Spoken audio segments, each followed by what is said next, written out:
Si la gente supiera esto, no cometería tantos errores y de Ujú. pronto tampoco, digamos que se vería tan perjudicado en las finanzas. Tienes que tener un colchón financiero, no te puedes gastar todo. El dinero viene y va, son ciclos. Entonces, si tú en las vacas gordas no ahorras, pues en las vacas flacas vas a estar muy mal.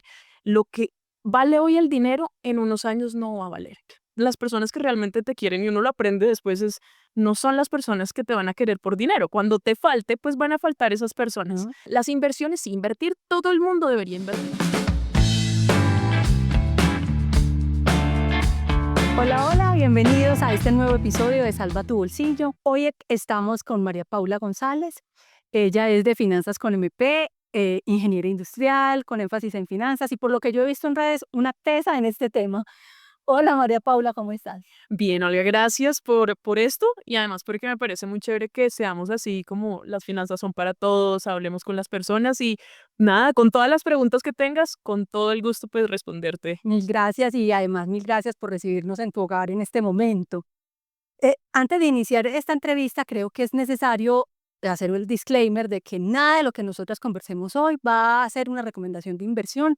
Su fin es únicamente informativo y recordarles suscribirse, activar las notificaciones para que sean más contenido como este. ¿Por qué una financiera decide convertirse en creadora de contenido digital? Bueno, eso fue interesante y digamos que, mira, yo siempre he trabajado en toda la parte financiera y también de data. Me dedico como a esos dos mundos. Y el tema es que yo siento que uno puede aprender mucho más con la práctica. Desde más o menos en prácticas empecé con fiduciaria, comisionista de bolsa, un banco en el exterior, también con las empresas de trading. O sea, si tú te das cuenta como con todas las empresas financieras, pero en cada una me daba cuenta de algo y es que siempre había como esas cosas que yo decía, si la gente supiera esto, no cometería tantos errores y de pronto tampoco, digamos que se vería tan perjudicado en las finanzas. Te cuento una como para que sepas ahí. Por ejemplo, cuando empecé en un banco muy grande en Colombia, yo tenía que coordinar las oficinas en ese tiempo vivía en Bogotá porque soy rola. Sí. Entonces tenía que coordinar y una de las cosas que me impresionó es que me decían, vas a ir con tus funcionarios a revisar cómo eran las ventas. Y me fui con una asesora de tarjetas de crédito. Me acuerdo que se sentó con algunas señoras que eran, digamos que de servicio, señoras empleadas de servicio de una entidad, y les decía, no, mire, con esta tarjeta de crédito, ¿usted qué le hace falta? Pues nada, usted la manda y la manda 24 cuotas y mejora. Y eran cosas que uno decía, claro, para el banco eso es buenísimo, pero yo misma yo me acuerdo que empecé como a los 22 con eso, decía, 24 cuotas.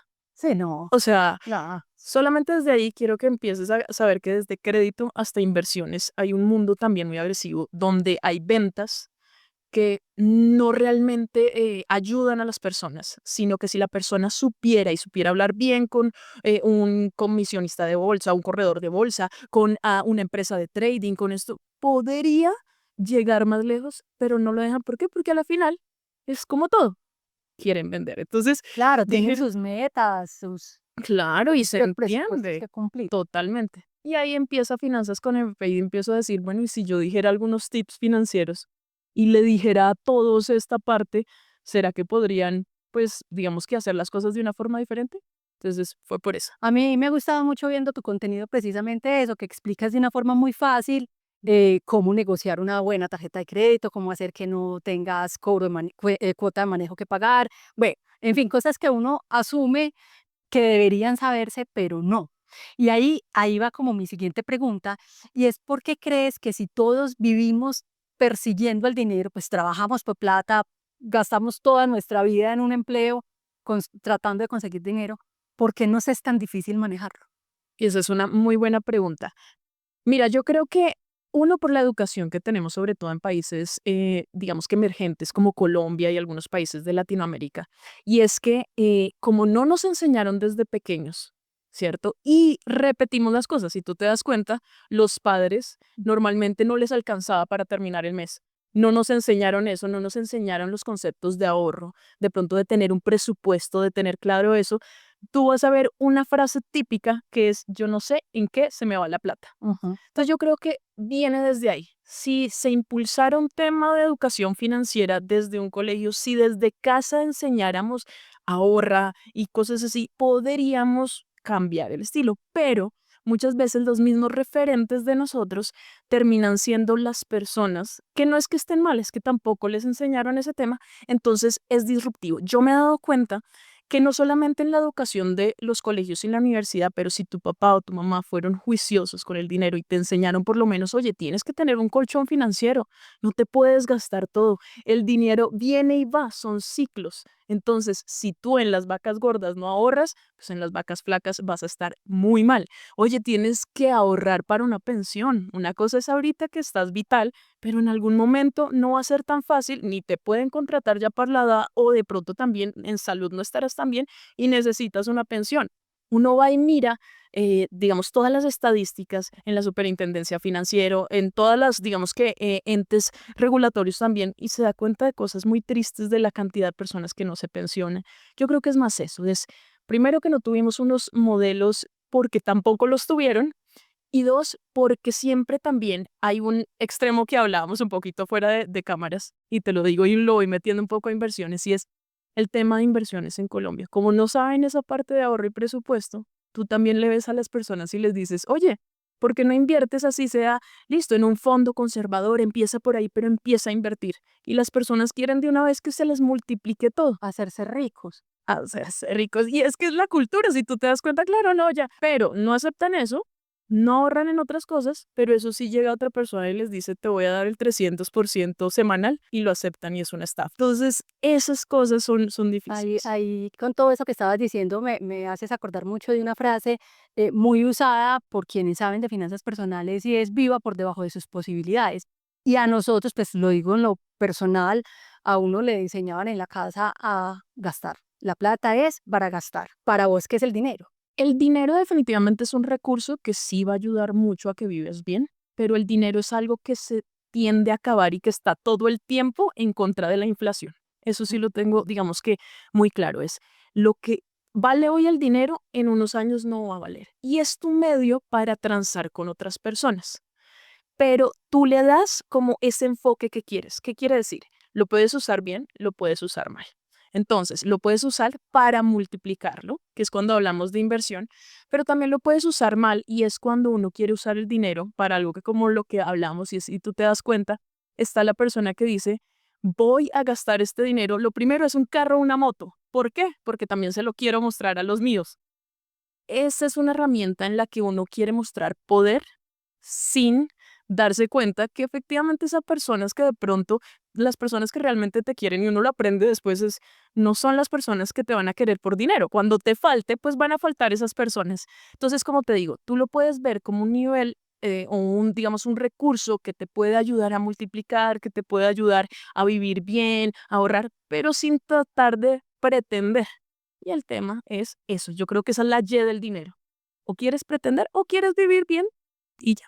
¿Cómo se fue creando esa concepción de lo que es el dinero? Es decir, ¿eso lo aprendiste en tu casa, con tu familia, o cuándo entró ese concepto a tu vida? Súper, súper chévere la pregunta porque efectivamente es un poco lo que veíamos antes y es desde mi familia. Imagínate que mi papá en su tiempo tenía, digamos, unos recursos muy importantes cuando yo era pequeña y tenía más o menos, ¿qué te digo? 5 años desde que nací hasta más o menos 5, 6, 7 años. Teníamos mucho, teníamos fincas, teníamos otro tipo de cosas. En ese tiempo en nuestro país, tú sabes que es un tema un poco complicado, está todo el tema armado. Entonces está la violencia, todo este tema. Y en esos tiempos, uno de los grupos, digamos que al margen de la ley, logró quitar varias fincas y varias cosas. Y caímos, después de estar con muchos recursos, a no tener mucho y a tener que empezar a cambiar de colegio. Acaba de nacer mi hermana, entonces era como, no, vamos a tratar de, digamos que, de gastar menos. Y eso fue de las cosas que más aprecio y valoro. ¿Por qué? Porque conocí lo que yo te decía y es el tema de todo el tema de mis papás y de ver cómo ellos se unieron como familia y es, ya no nos podemos gastar esto, pero hay amor. Ya no se puede de pronto estar en este colegio, pero hay amor. Y entre todo ese tema, pues digamos que empezamos a vivir eso, que hay vacas gordas y hay vacas flacas y lo que te decía, hay personas muy lindas que se quedan cuando, digamos que pasan esas cosas y toca saber valorarlos. Mi papá desde siempre me enseñó, tienes que ahorrar. Y con el ejemplo de él, pude ver después que cuando otra vez estuvo en las vacas gordas, él ya tenía ahorrado y pudimos sacar adelante eso, igual mi mamá. Entonces, yo creo que eso fue lo que más me enseñó. Si es que la práctica y la familia a veces ayuda mucho a saber eso, yo creo que desde ahí empecé y por eso estudié lo que estudié. Qué chévere. ¿Cuál ha sido ese peor error que has cometido con tu dinero y por qué crees que llegaste a él? Bueno, peor error, digamos que error y aprendizaje, como te digo, y hay algo que de una vez les digo a todos, muchos tienen el miedo de equivocarse. En la vida uno se va a equivocar. El tema de dinero es, muchos creen que no, un CDT no tiene riesgo. Todo en este mundo tiene riesgo y tiene momentos. Y lo aprendí porque, digamos que yo creo que uno no puede especializarse en todo. Uno a veces quiere abarcar y entonces en los momentos de abundancia quiere más y más y más, ¿de acuerdo? Entonces, hubo un momento en el que estaba muy bien económicamente y tenía una plata, digamos que me sobraba como un 20% de capital. Y dije yo, vamos a invertirlo en los Estados Unidos. Entonces, efectivamente, hice todo el trámite. Estábamos pensando también en ese momento con la pareja de esa época eh, irnos a Estados Unidos y todo, y era para invertir en real estate, que es toda la parte inmobiliaria, que también si uno se da cuenta es lo que normalmente las personas invierten y es conservador. Pues yo acababa de comprar mi primer apartamento y lo acababa de comprar casi el 80% de una. Uno de los errores más grandes. Y es esto, y esto nunca vas a poder poner toda tu liquidez o la mayoría de tu liquidez en un solo activo. Es un peligro. ¿Por qué? Porque pues, es mucho más difícil de vender, porque el riesgo puede ser mucho mayor de todo esto. Entonces, como tenía ahí el 80%, el 20% dije, vamos a emprender. Y se me ocurrió, entonces lo que te decía, vamos a comprar otro inmueble. Error también. ¿Por qué? Porque Eran dos bienes raíces. eran dos bienes raíces. Listo. Fuimos a Estados Unidos, que obviamente digamos que es una moneda más fuerte y todo, y tú tienes que tener en cuenta muchas cositas que la gente normalmente no te dice. Te dice, sí, vas a tener una ganancia en dólares y todo este tema, que es verdad, pero en ese momento también es saber los tiempos. Imagínate que era antes de pandemia. Obviamente yo no tenía la menor idea que iba a venir una pandemia, eso está Claro. poco probable. Y en ese tiempo tú podías comprar una casa, podías remodelarla y venderla y tener una gran ganancia. Pero cuando empezaron a cerrar, también cerraron mucho tema para los migrantes y la mayoría de las personas que arreglan techos, que arreglan las casas son migrantes. Efectivamente, uno hace un tema que es reestructuración de hipoteca ya para poderlo hacer y las tasas empezaron a subir, todo se empezó a complicar. No es fácil en pesos pagar en dólares y en algún momento ese 20% se perdió. Y se perdió en impuestos, se perdió en reestructuración, se perdió a largo plazo. Entonces te puedes imaginar, yo con todo el otro 80% en un inmueble y perdiendo el otro 20%, fue algo complicado, pero aprendí. Ahí está el asunto. ¿Dónde se dio ese punto de quiebre donde me imagino que esa crisis pues tuvo que ver para decir, venga, no, esto hay que diversificarlo porque pues ya eras financiera, ya conocías, se supone, las bases primordiales de la inversión. ¿Cómo fue que diste ese clic y dijiste, no, aquí hay que diversificar y hacerlo distinto? Listo. Ahí fue un error porque, digamos, yo venía ya de estar diversificada, tenía plata en fondos, en acciones, en ETFs, en un montón de cosas, y lo que hice fue liquidarlas para Comprar. comprar el inmueble. Ahora, en ese momento se veía bien porque trabajaba en un banco y me prestaban lo que me faltaba del crédito al 0% de tasa. Obviamente era algo muy interesante, pero era lo que te dijo. O sea, en algún momento paré y dije, así que fuera en Estados Unidos o así que fuera en Colombia, sigo estando en el tema inmobiliario. Eso no se hace solamente en uno. Y un concepto que mucha gente no entiende es la liquidez. Y acaba el punto. La gente no sabe que una de las cosas que más sufre uno cuando digamos que está en el tema de inversiones es la falta de liquidez. Una cosa es que tú tengas un montón de activos y todo, pero si tú no puedes hacer nada o sacarlo y venderlo y poder hacer eso en momentos, que también es algo que enseñan en presupuesto mucho, si tú no tienes liquidez o tienes una partecita para imprevistos o algo así, el estrés es muy grande porque ahí vas a tener que ir al banco, entonces te vas a endeudar o vas a sentirte muy mal económicamente por eso. Entonces, digamos que uno de los temas que aprendí ahí es, oye, siempre ten un porcentaje de liquidez y lo que te decía, O diversificar. sea, de activos que puedas convertir en efectivo rápido. Literal, porque un apartamento no lo puedes convertir y si no lo vas a sacar a vender tras del hecho de pagar impuestos y no Y a venderlo por lo que sea, pues por lo porque que estás sea. necesitando. Literal. Eh, Cuando uno escucha normalmente a la gente que invierte, pues siempre piensa que es necesaria mucha plata.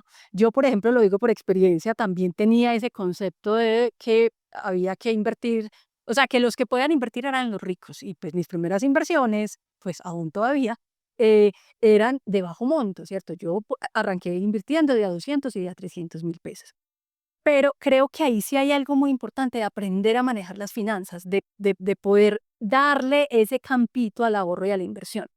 En tu concepto, ¿cuáles son esos consejos que podría dársele a una persona para que aprenda a mejorar sus finanzas personales? Bueno, esto yo siempre lo reflejo un poquito con el tema de las pensiones. ¿Por qué? La gente muchas veces como no ve, ellos saben cuánto le pagan, pero no ven cuánto, digamos que cogen de sus parafiscales para el tema de pensión. Si tú aún con un mínimo te podrían coger 300.000 pesos para pensión y con eso te vas a pensionar, digamos que ya a la edad que seas, digamos de hombre o mujer o lo que sea, y te vas a lograr pensionar durante muchos años. Y son 300.000, puede la persona llegar y pensar 300.000 pesos. Así mismo deberíamos pensar el tema de inversiones. Yo me acuerdo que lo primero que hice y una de las cosas que tenía claro es, oiga, mi primer sueldo me acuerdo que eran como 800.000 pesos porque eran las prácticas. Y listo, empecé y yo me acuerdo que yo celebraba cada 5.000 pesos que me daba eso. Mi idea era a largo plazo. Si uno viera a largo plazo y utilizará, digamos, nosotros tenemos en Finanzas con MP una página que se llama Colmaya, www.colmaya.com. Ahí yo le digo muchas veces a las personas, mire, solo ponga cuánto podría ahorrar, así sea ahorrando 100.000 pesos al año e invirtiéndolos. Y la gente no logra dimensionar lo que eso es a largo plazo, porque somos cortoplacistas. Claro, en algún video les conté que yo uso una técnica de pensar esto, cuántas horas de trabajo es de un trabajador del salario mínimo. Esto que me dejó este CDT, que van a ser 300.000, 200.000, eso, ¿cuánto le hubiera costado a alguien trabajarlo? Y yo lo único que hice fue ahorrar. Pues, y obviamente buscar el vehículo para invertirlo de una buena manera. Total, y añadiría una cosa y es, mira, aún así, yo te muestro una cosa y es, yo tengo asesorías y he tenido durante el tiempo, yo hago asesorías tanto para personas como para empresas. Y es impresionante cómo muchas veces la gente cree que la riqueza es el que gana más. El que gana más, pero gasta mucho y no ahorra ni invierte, es más pobre muchas veces que el que no gana, pero ha ahorrado y ha invertido. Suelen tener hasta vidas muy diferentes y digamos que no se trata de ganar mucho, es literalmente poder ahorrar, invertir y cada año ir creciendo el patrimonio. Es una de las cosas, si la gente se diera cuenta de eso. Por ejemplo, te digo, la señora que me ayudó a mí toda la vida tuvo casa, 2 carros, tenía hasta una moto, sacó adelante a 3 hijas con universidad y uno termina diciendo como organizada. En cambio, uno ve a muchas personas que a pesar de todos sus salarios y todo este tema, están endeudados y al borde de la ¿No? quiebra. Y que el día que los echen no van a tener con qué sobrevivir, porque ahí es donde yo creo que es muy importante esa clave de vivir por debajo de las posibilidades, pues precisamente porque es que si uno logra vivir por debajo de las posibilidades, pues ese fondo de emergencia tiene que ser más chiquito, no tiene que ser tan grande. En caso de una emergencia, pues tal vez no haya que apretarse tanto porque ya te sabes apretar, ¿cierto? Obviamente uno sí debe tener ciertos rangos de flexibilidad, pero es muy, muy importante eso, no pensar que, como decía mi papá, cartucho hecho, cartucho quemado, es importantísimo. Eh, María Paula, ya dijimos cuáles son los consejos para unas buenas finanzas personales, pero para volverse un buen inversionista, ¿cuáles creen que son esos consejos necesarios? Listo, lo primero es saber qué perfil de riesgo tienes. Muchas personas no saben esto y muchas personas tampoco, o sea, ellos creen que con su concepto, no, yo soy arriesgado porque creo que no tengo miedo y me podría meter. Ese tipo de cosas es importante, hacer una encuesta de perfil de riesgo, entender y empezar. ¿Sí? Entonces, si tú eres conservador, moderado o arriesgado, si eres conservador no deberías estarte metiendo en productos arriesgados. Es un peligro en momentos. Dos, diría que también estúdialo. Y no me estoy refiriendo, y aún nosotros como creadores de contenido, no me estoy refiriendo a esos videos de 2 minutos, ni de 1 minuto y medio, menos de eso. ¿Por qué? Porque muchas veces eso no muestra realmente lo que sí se debe hacer. Entonces, yo debería empezar a analizar y a leer mucho qué tipo de productos hay y qué me corresponde a mí. Ahora, yo siempre les digo mucho, Y es en estos momentos. Tú así miras y siempre es, no, es que Bitcoin, mucha gente se hizo millonaria. Y eso es lo que te decía ahorita, buscan ese tema, ¿cómo me vuelvo millonario más rápido? El tema de inversiones no es así. El tema de inversiones es literalmente ahorita, como también decíamos, estoy con una guerra con la inflación.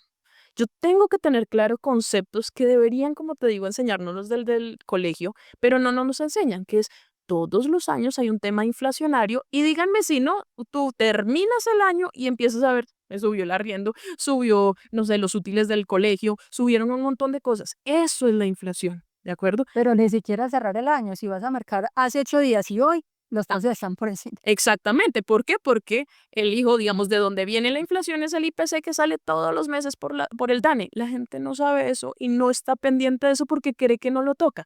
Sí, sí lo toca. Entonces el tema es, oye, ¿cómo está el momento también en el país? ¿Cómo vamos en ese tema? Entonces lo primero que yo diría es eso, como identificar ese tipo de cosas y también tú decidir qué tipo de nivel de riesgo tienes y en qué momento te metes a ciertas cosas. Si tu cabeza va de una vez a hacerte rico con lo que vas a invertir, de una vez te la digo, te auguro, no te va a ir bien. Ese no es el punto de uno, es la educación financiera y estar leyendo, estar mirando. Ujú. Pero cuando explicas todas esas cosas que uno tiene que tener en cuenta para ser un buen inversionista, pues uno podría pensar que necesita saber muchas cosas y que es una cosa muy complicada. En ese sentido, las inversiones son para todas las personas. Uy, esa es una buena pregunta. Las inversiones, sí, invertir, todo el mundo debería invertir. El ahorro es algo que es interesante, pero si tú no lo inviertes, estás perdiendo dinero en el tiempo. Chévere que ahorres porque muy pocas personas ahorran, pero si no inviertes, te quedas a medias. Pero cuando digo no todo es para todo el mundo, te doy un ejemplo. Una persona conservadora no debería estar invirtiendo en acciones. Eso es un nivel de riesgo muy alto. Si no sabes de acciones, pues deberías empezar a estudiarlo y si eres conservador, ni siquiera las deberías tener por ahí pensadas. Ahora, ¿qué pasa? Para eso existen otros medios. Yo soy fan número uno y siempre me verán con ese tema y es de fondos y también de todo el tema de ETFs. ¿Qué son? Que también es, ¿qué son los ETF? Lo mismo que el fondo, pero En está bolsa. en bolsa. Punto, la misma cosa. ¿Pero por qué lo digo así? Porque al haber trabajado mucho tiempo en este tipo de entidades, tú te das cuenta que hay especialistas que no solamente son cualquier especialista que quieren, no. Están regulados ante MB, son personas, pues digamos que los de ETF son también regulados en sus países y son personas que saben y están todo el día pendientes de eso. Si tú no sabes mucho, los fondos y los ETFs son una herramienta, y aún si sabes, Sí. son una herramienta para poder invertir de esa forma. Puedes empezar y ya después te puedes ir a otro tipo de productos. O, por ejemplo, lo que hablábamos antes de esto y es, yo no sé por qué, o bueno, sí sé por qué, y es, muchos de nosotros tenemos varios sesgos. El que trabajó solo en comisionista de bolsa, amará acciones. El que trabajó en fiduciaria, ama a los fondos. El que trabaja digamos que en banco, ama los CDTs. No es que esté mal, solo que van cambiando a medida del tiempo. Tú tienes que saber también, todo es cíclico. ¿Sabes? Una de las preguntas que más tengo y en serio que siempre respondo porque digo, es la que más tengo. ¿Cuál es el mejor producto para invertir? Y uno termina diciéndoles, no existe uno porque van cambiando las cosas, ¿sí? Entonces puede ser alguno de esos dependiendo pues el Del tiempo. momento, porque siempre los activos tienen unos momentos donde están subiendo y unos momentos donde están bajando. Yo les recomendaría seguir a Finanzas con MP. Muchísimas gracias, María Paula. Qué rico esta conversación, qué rico tener como una visión refrescante de lo que podemos hacer para mejorar nuestra relación con el dinero, por qué no invertir y sobre todo con ese pensamiento de largo plazo. Me encanta que hayas traído a esta conversación el tema de las pensiones, porque es una cosa, yo ahorita he estado dando algunas asesorías a personas sobre la reforma pensional y veo uno mucho a las personas muy perdidas, que no saben siquiera cómo es que uno se pensiona. Entonces, qué rico que puedan empezar a explorar estos temas y a pensar con esa visión de largo plazo. Recuerden, por favor, suscribirse, activar las notificaciones para que les lleguen más consejos que salgan en su bolsillo.